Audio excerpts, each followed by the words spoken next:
నామమునకు మహిమ కలుగును గాక. కూడి ఉన్న మీ అందరికీ మన ప్రభు అయిన యేసు క్రీస్తు నామంలో వందనాలు తెలియపరుస్తూ ఉన్నా.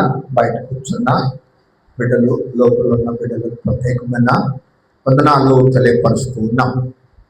మరి ఈ దినము అలాగే మళ్ళా శనివారం మనకి ఆన్లైన్ ప్రేయర్ కాబట్టి రేపు ఎల్లుండి కూడా దిద్దుబాటు ప్రార్థన సిద్ధపడదాం. ప్రభు సన్నిధిలో మరి ముందుకు సాగడానికి దేవుడిచ్చిన మన కుటుంబాలను కట్టుకొని, దేవుడు ఇచ్చిన విశ్వాసాన్ని బలపరుచుకొని, దేవుడిచ్చిన రక్షణలో గొప్ప కార్యాలు చూస్తూ మనం ముందుకు సాగి వెళ్ళాలి. దేవుడు అద్భుతాలు చేసే దేవుడు, దేవుడు ఆశ్చర్య కార్యాలను చేసే దేవుడు. ఆయన మీద మనం మనసు పెట్టుకోవాలి, ఆయన మీద మనం ఆలోచన పెట్టుకోవాలి, ఆయన మీద మనము ఆశ పెట్టుకోవాలి, ఆయననే మనము నమ్ముకోవాలి, ఆయనలోనే మనము జీవించాలి. దేవునికి స్తోత్రం. కాబట్టి ఈ దినాన ఆయన సన్నిధిలో మరి కొన్ని మాటలు మనము ధ్యానం చేసుకుందాం. పరిశుద్ధ గ్రంథములో మొదటి సమూయేలు గ్రంథము 1వ అధ్యాయము 2వ వచనాన్ని మనం చదువుకుందాం. మొదటి సమూయేలు గ్రంథం 1వ అధ్యాయం 2వ వచనం. వీరిలో ఒక దాని పేరు అన్న, రెండవ దాని పేరు పెనిన్నా. పెనిన్నాకు పిల్లలు కలిగిరి కానీ అన్నాకు పిల్లలు లేకపోయిరి. దేవునికి స్తోత్రం. ఇక్కడ మనం చదువుకున్న ఇద్దరు స్త్రీలు కనబడ్డారు. ఒక ఆమె పేరేమో అన్న, రెండవ ఆమె పేరేమో పెనిన్నా. ఒక ఆమెకేమో పిల్లలు ఉన్నారు, ఒక ఆమెకేమో పిల్లలు లేరు. అది ఇది నా ప్రియమైన దేవుని బిడ్డలారా, ఏమైతే లేదో ఆ విషయాలలో ముందుకొస్తూ దేవుని దగ్గర పొందుకున్న స్త్రీ ఉంది. దేవుని దగ్గర ఆ యొక్క ఆశీర్వాదం తీసుకున్న స్త్రీ ఉంది. కాబట్టి ఇక్కడ 5వ వచనాన్ని మనం చదువుకున్నాం. 1వ అధ్యాయంలోనే 5వ వచనం. ఇప్పుడు అన్న తనకు భర్తకు ఎలా ఉన్నాయా అంటే ప్రియముగా ఉన్నందున ఆమెకు 2 పాళ్ళు ఇచ్చుచూ వచ్చెను. యెహోవా ఆమెకు సంతు లేకుండా చేసెను. దేవునికి స్తోత్రం. కాబట్టి అన్న గురించి మాట్లాడతా, అన్న తన భర్తకు ఎట్లా ఉన్నాయా అంటే చాలా ఇష్టముగా ఉంది, చాలా ప్రియముగా ఉంది. తన భర్త భార్యను ప్రేమిస్తూ ఉన్నాడు, ఎంతగానో ప్రేమిస్తూ ఉన్నాడు, చాలా ప్రేమిస్తూ ఉన్నాడు.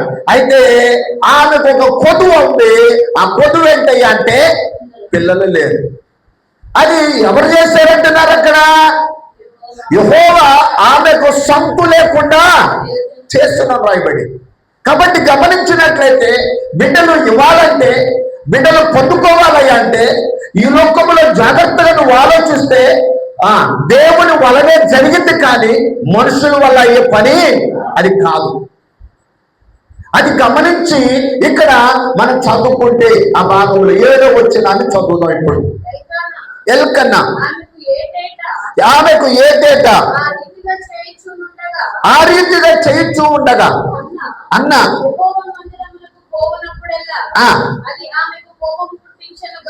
కనుక మందిరానికి వచ్చి వెళ్తా, సంవత్సరానికి ఒకసారి మందిరానికి వచ్చి వెళ్తున్నప్పుడల్లా ఆమెకి ఎట్లా ఉంటుందంట? ఎందుకని పిల్లలు లేని దాన్ని బట్టి, బిడ్డలు లేని దాన్ని బట్టి ఎట్లా ఉన్నాయి అంటే కోపంగా ఉంటుంది, ఒకలాంటి బాధగా ఉంటుంది. అయినా కానీ 8వ వచనాన్ని చదువుతాం ఇప్పుడు. ఆమె పెనిమిటైన ఎల్కనా అన్నా నువ్వెందుకు ఏడ్చుచున్నావు? నీవు భోజనము మానటేయాలా? నీకు మనోవిచారం ఎందుకు కలిగింది? 10 మంది కుమారుల కంటే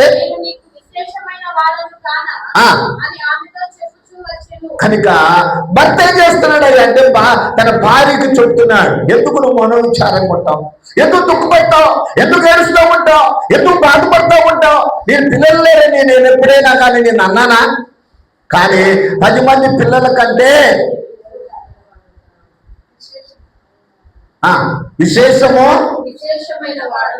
నేను 10 మంది పిల్లల కంటే విశేషమైన వాడిని కాదా?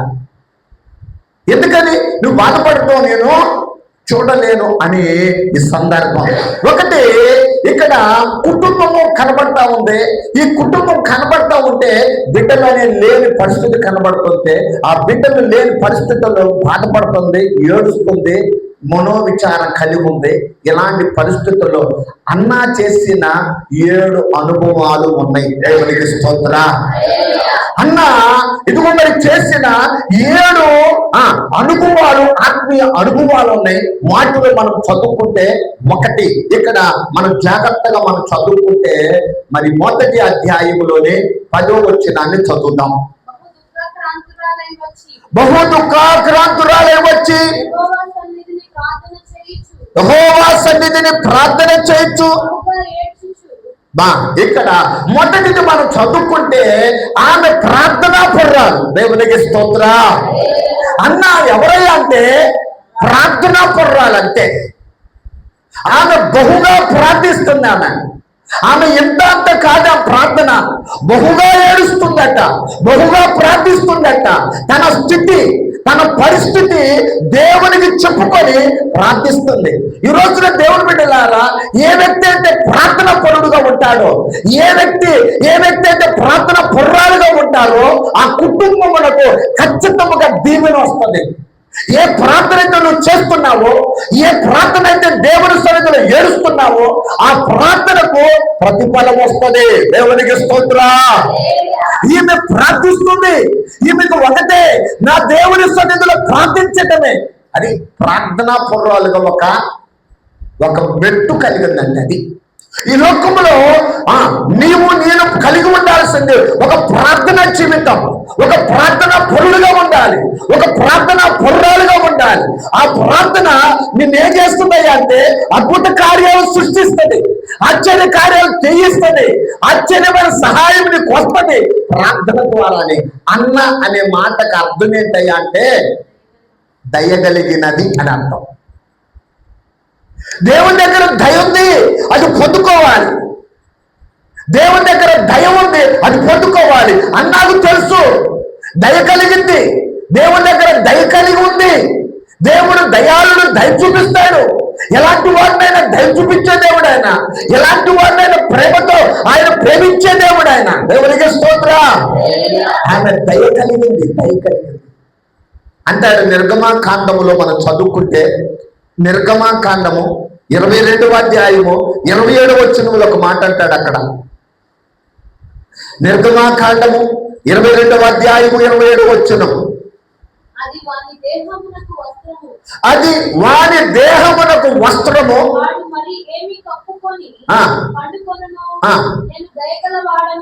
నేను దయగలవాడను, వాడు నాకు మొరపెట్టిన ఎడల. అది దేవుడు అంటున్నాడు కదా, వస్త్రము కప్పుకొని ఉన్నాడు, ఏమి ఆధారమేమి లేదు అతనికి. కనుక నేను దయగలిగిన వాడిని కనుక నేనేం చేస్తాను, వాడి ప్రార్థన ఎంత. ఏమైతే లేదో, ఏదైతే అవసరం ఉందో, ఏదైతే అక్కరగా ఉందో, ఏదైతే నివాస స్థలం కావాలో, ఏమైతే ఉద్యోగం కావాలో, ఏమైతే వ్యాపారం కావాలో, ఏమైతే ఆరోగ్యం కావాలో, ఏదైతే పరిస్థితులు ఉన్నాయో వాడు ప్రార్థన చేస్తాడు. నేను ఎంత కావాలని దేవుడు చెప్తున్నాడు. దేవునికి స్తోత్రం. ఇది నాన్న దేవుని బిడ్డలారా, అన్నా అనబడిన ఇదిగో ఈ యొక్క స్త్రీ, ఇదిగో ఈ యొక్క సహోదరి చేస్తున్న ప్రార్థన ఏంటో తెలుసా? బహుగా ప్రార్థించిందండి. ఆమె యొక్క జీవితంలో ప్రార్థనా జీవితం ఉంది. నీ జీవితంలో, నా జీవితంలో కూడా ప్రార్థన వెనకబడిపోబాక, ప్రార్థనలో ఆగిపోబాక, ప్రార్థనలో అలసట తీసుకోబాక, ప్రార్థనలో అవబడి దేవుని సన్నిధిలో విచారము, దుఃఖము, బాధ ఇదిగో పడిపోయి ఆగిపోబాక. ప్రార్థన నీకేం చేస్తుందయ్యా అంటే ఆశీర్వాదాన్ని కలిగి చేసేది ప్రార్థన. దేవునికి స్తోత్రం. కాబట్టి ఇక్కడ అన్న ప్రార్థనా జీవితాన్ని కలిగి ఉంది. అన్న ప్రార్థన కనుక రెండవది ఈమెలో మనం చూస్తే 11వ వాక్యాన్ని మనం చదువుకుందాం. సైన్యములకు అధిపతి అయిన యెహోవా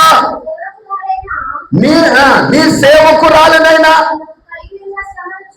నాకు కలిగి ఉన్న శ్రమను చూచి నీ సేవకురాలైనా నన్ను మరొక జ్ఞాపకము చేసుకొని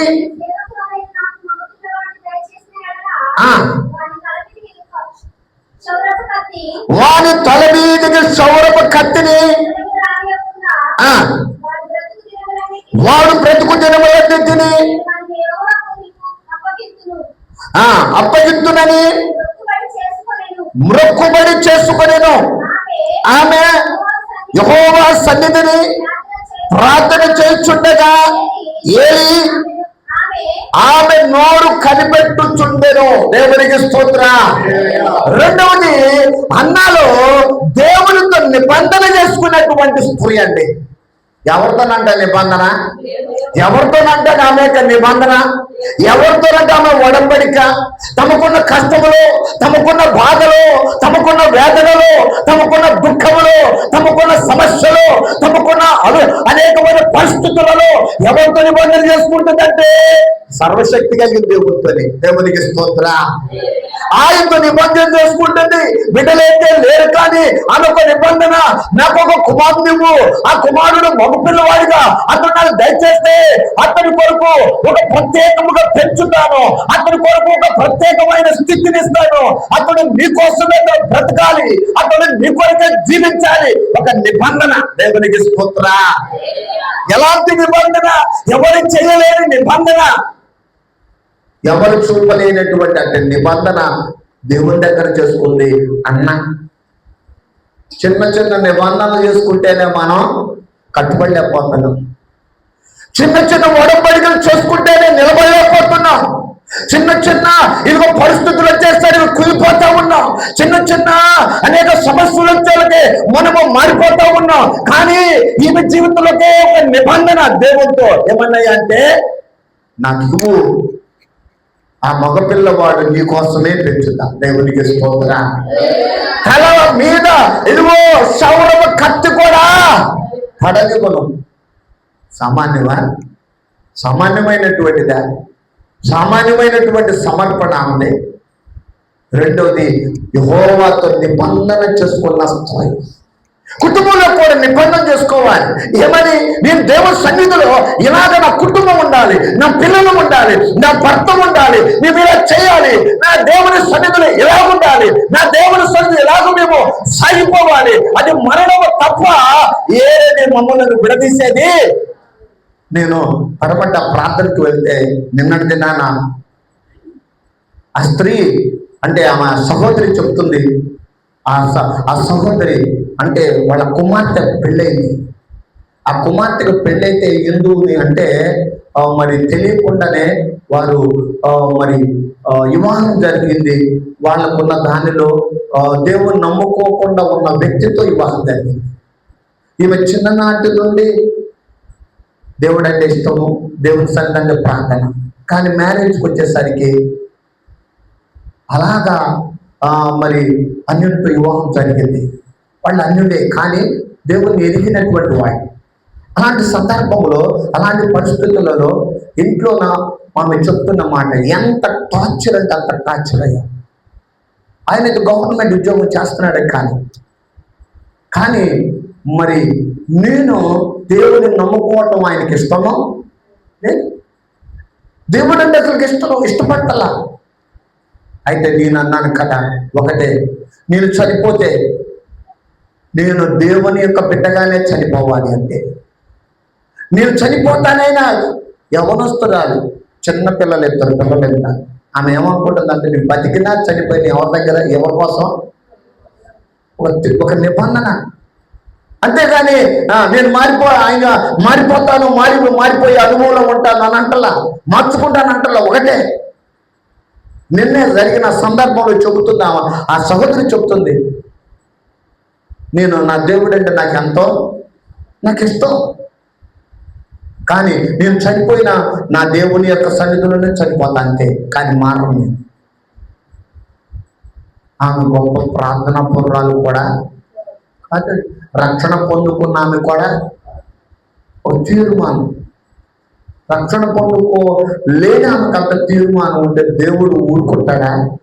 ఆ కుటుంబాన్ని తన మార్గంలోనికి నడిపించే దేవుడు. దేవునికి స్తోత్రం.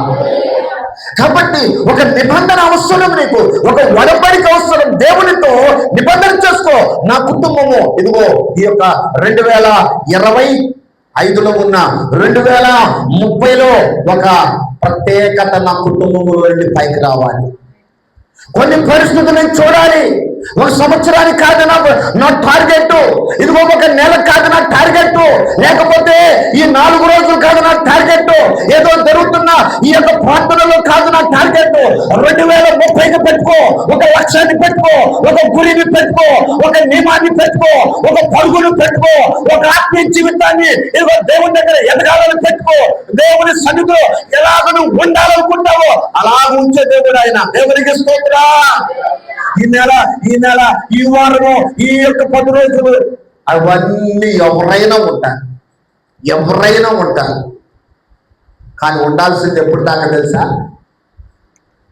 పెట్టుకో. 2030 నాటికి నా జీవితం, నా కుటుంబం ఎట్టుండాలి అంతే.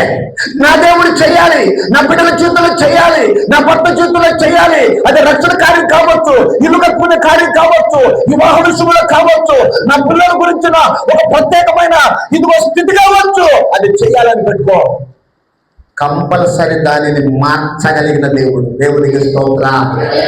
నిబంధన చెయ్యి.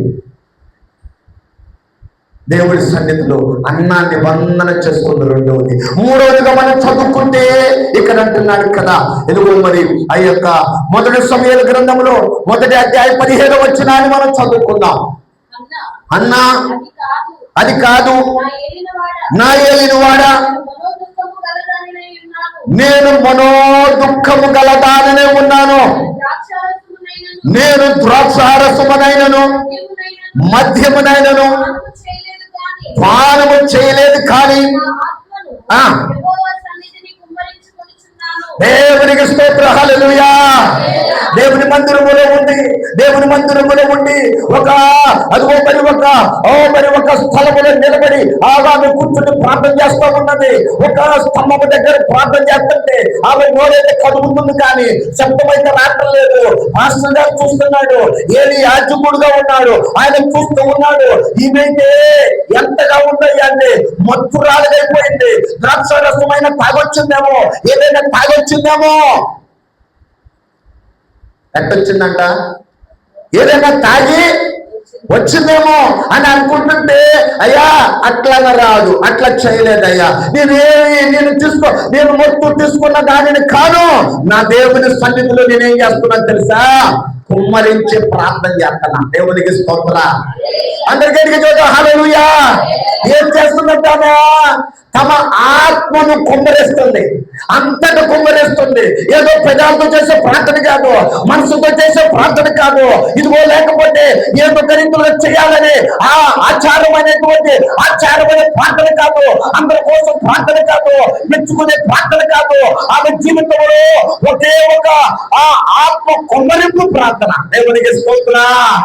మా జీవితంలో కూడా అయ్యా నువ్వు తప్ప నాకు ఎవరు లేరు, నువ్వు తప్ప నాకు ఆశ్రయం ఏమి లేదు, నువ్వు తప్ప నాకు ఎవరు సహాయం లేకున్నాయనా, ఎవరు నేను నమ్ముకోలేదయ్యా, నేను నమ్ముకున్నానయ్యా. నా సహాయం ప్రభువా, నా కుటుంబాన్ని చూడు ప్రభువా, నా సంఘాన్ని చూడు ప్రభువా, నా బిడ్డలను చూడు ప్రభువా, ఉద్యోగ విషయంలో సాయం ప్రభువా అని కుమ్మరించి ప్రార్థన చేయి. నీ కుమ్మరింపు అక్కడ కనపడాలి. ఇశ్రాయేలు 20 సంవత్సరాలు దూరమైనప్పుడు వారు మిస్పాలో కూడుకొని వారు చేసిన ప్రార్థన కూడా వారు కుమ్మరించిన ఆత్మతోనే చేశారు. దేవునికి స్తోత్రం. వారు కుమ్మరించి ఆత్మతో ప్రార్థన చేస్తే దేవుడు అక్కడ న్యాయం తీర్చిన రాయబడింది ఇశ్రాయేలుకి. దేవునికి స్తోత్రం. ఈ ప్రార్థన మీకు న్యాయం వస్తుంది. ఏ పరిస్థితుల్లో అన్యాయం అయిపోతున్నావో, ఏ పరిస్థితుల్లో న్యాయం జరుగుతలేదు, ఏ పరిస్థితుల్లో నువ్వు నష్టపోతున్నావో, ఏ సమయాల్లో నువ్వు కురిగిపోతా ఉన్నావో, ఏ విషయాలు లేవలేకున్నావో ప్రభు లేపే దేవుడే ఉన్నాడు. దేవుడికి స్తోత్రం. హల్లెలూయా. అందుకోసమే ఆత్మను, దేవుడిచ్చిన ఆత్మను ఏం చేయాలట? కుమ్మరించు. ఆయన సన్నిధిలో కుమ్మరించి ప్రార్థన చేయాలి. ఆమె కుమ్మరిస్తుంది.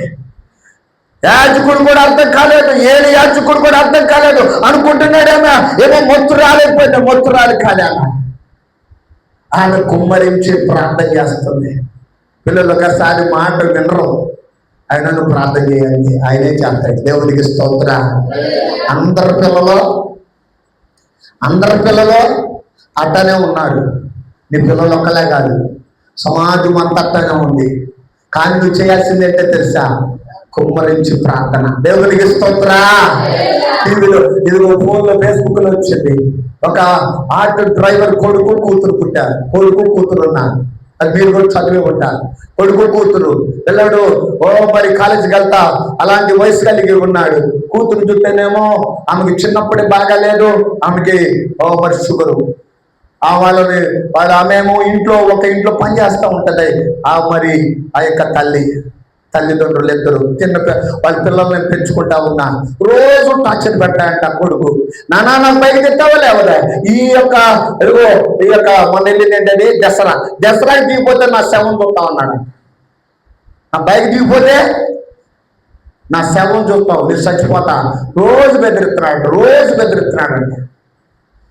ఎంత బైక్ అయ్యా అంటే 3 లక్షల బైక్. అది ఎంత బైక్ అంట? 3 లక్షలు. ఆటో డ్రైవర్ రోజుకి వచ్చేదా 600, నాకు వచ్చేదా ఆయన చెప్తున్నాడు. సుమంటి వాళ్ళు అడుగుతుంటే చెప్తున్నా, నాకు వచ్చేది 600 అయ్యా. ఆ దాంట్లో నన్ను అడుగుతున్నాడు, నా పిల్లలు చూసుకోవాలి, నా పిల్లకి బాగాదు, మందులు ఇప్పించుకోవాలి. ఆయన కొడుకు నన్ను టార్చర్ చేస్తున్నాడు. మరి నా కొడుకు టార్చర్ చేస్తాను, తట్టుకోలేకపోయా. ఇక అప్పు తీశాను. దసరా వచ్చాక బండి తీశాను, 3 లక్షలు పెట్టి బండి తీశాను. 3 రోజులే ఉన్నాడయ్యా, 3 రోజులు ఉన్నాడు. 3వ రోజున శవమై ఇంటికి వచ్చాడంట. బైక్ యాక్సిడెంట్ అయిపోయింది, వెళ్ళిపోతా ఉన్నారు ఇద్దరు వెళ్ళిపోతా ఉన్నారు. ఎక్కడ యాక్సిడెంట్ అయిందో తెలియదు, కానీ ఎక్కడ అయిపోయిన యాక్సిడెంట్ లో అతనికి లోపల గుండెకి వెళ్ళిపోయి కొన్ని లోపల అవయాలు తాకినాయండి. ఇది నొక్కుపడ్డాయి. ఏమంటే ఫోన్ వచ్చేసిందంట వాళ్ళ నాన్నకి, అయ్యా మీ కొడుకు ఫలానా. అవునయ్యా నా కొడుకే, కనుక బైక్ యాక్సిడెంట్ అండి, కంగారు పడిన అవసరంలో మీరు హాస్పిటల్కి రండి అంట. పోలీసు హాస్పిటల్కి వెళ్తే అలాగా రక్తపు మడుగులో ఉన్నాడు, పట్టుకున్నాడు. నానా అన్నాడట, అంతే ఒక మాట అన్నాడంట. అలాగా పైకి కూర్చుంటానంటే కూర్చోబెట్టే చేతులను వాలిపోయాడంట, చచ్చిపోయాడు. నాలాంటి సాము ఏ కొడుకు వండుకోకూడదు. ఇదిగో నన్ను టార్చర్ చేశాడు, బైక్ ఇప్పించాను, అయినా ఉన్నాడా? వాడు 3 లక్షలు పెట్టి 3 రోజుల్లో లేదు, చచ్చిపోయాడు. అయ్యా ఈ కడుపు కోత ఎవరికి రాకూడదని తల్లిదండ్రులు చెప్పుకుంటున్నారు. కారణం ఏంటో తెలుసా? ఇది నానా నీవు ప్రార్థించు అంటే, నేను ప్రార్థించాలంటే మన పిల్లలను మార్చే దేవుడు. దేవునికి స్తోత్ర. నీవు కుమ్మరించే ప్రార్థన చేయి. ఈ ప్రార్థన నీవు యొక్క కుటుంబానికి ఖర్చుగా ఉంటది, కాపుదలగా ఉంటది, భద్రతగా ఉంటది. కాపుదల చేసే దేవుడు ఉన్నాడు అంతే. ఇది నాన్న దేవుడి బిడ్డలారా, ఆ మాట నేను వింటుంటే గుండె బద్దలైపోయింది. ఎదిగిన పిల్లవాడిని పోగొట్టు వద్దంటే వినకుండా తీసుకొని అలాగ నష్టం అని నాకు ఒకటే దేవుని సన్నిధిలో ఒకటే ఆలోచించావు. ఏంటో తెలుసా? ఆత్మను కుమ్మరిస్తుంది. నాకు ఇచ్చిన ఆత్మను చూసావా? నా దేవుడు ఉన్నాడు చూసావా? నా రక్షకుడు ఉన్నాడు చూసావా? దయగలిగిన దేవుడు ఆయన. ఈ కుమ్మరించే ప్రార్థన ఆయన పెట్టాడు అనుకొని కుమ్మరించి ప్రార్థన చేస్తుందండి. నీకు నాకు ఒకటే అన్నారు. మనుషులు ఎవరు కాదు, అధికారులు ఎవరు కాదు, అన్నదమ్ములు ఎవరు కాదు, అక్క చెల్లెలు ఎవరు కాదు, ఎవరు సహాయం చేయలేరు. ఇప్పుడున్న పరిధిలో ఎవరు భారము వాళ్ళదే, కానీ నీ భారము మోసే దేవుడు ఉన్నాడు. దేవుడికి స్తోత్ర. నా భారము మోసే దేవుడు ఉన్నాడు. దేవుడు మన పిల్లలను మారుస్తాడు, మన కుటుంబాలు కడతాడు, మన పిల్లలను కడతాడు, మన జీవితాలను దేవుడు కాపాడుతాడు. భూమి మీద మనల్ని సజీవులుగా ఉంచుతాడు. ఆయన కాపాడే దేవుడు. నువ్వు కుమ్మరించి ప్రార్థించే ఏ గీటు నీ పిల్లలను పడకుండా కాపాడతాడు. దేవుడికి స్తోత్ర. హల్లెలూయా. అలాంటి దేవుడు మన దేవుడు. అన్న 7 అనుభవాలలో 3 ఒకటి ప్రార్థనా పరురా. భూమి మీద మనం చేయాల్సింది ప్రార్థనా పరురాలుగా ఉండాలి. అది మనం కలిగి ఉండాలి. రెండోది ఏంటో తెలుసా? నిబంధన చేసుకోండి. మన కుటుంబం కూడా దేవుడితోనే నిబంధన. లోకం ఎలాంటిగా పోయినా పోని, లోకం ఎలాగో వాళ్ళు అందము ఆనందము లోకం అనుభవించని, మనకు మాత్రం దేవుడికి స్తోత్ర. ఆయనలోని ఒక నిబంధన. మూడవది, మన ఆత్మను దేవుని దగ్గర కుమ్మరించి ప్రార్థించి, నాకు ఇంకేమి లేదు, నా ప్రాణము నా యొక్క సకల మార్గము నీ వశపెట్టాను, నీ సన్నిధిలో నేనేమి చేయలేనయ్యా, నీ దగ్గరే అని ప్రార్థించగలిగాడు దేవుడు. మాస్టర్ దేవుడు కార్యం చేస్తాడు. కాబట్టి మరి ప్రభు చిత్తమును దీన్ని రేపు కంటిన్యూ చేద్దాం. దేవుడి మాటలతో మన వినికిడిలో దేవుడు దీవించి ఆశీర్వదించుగాక.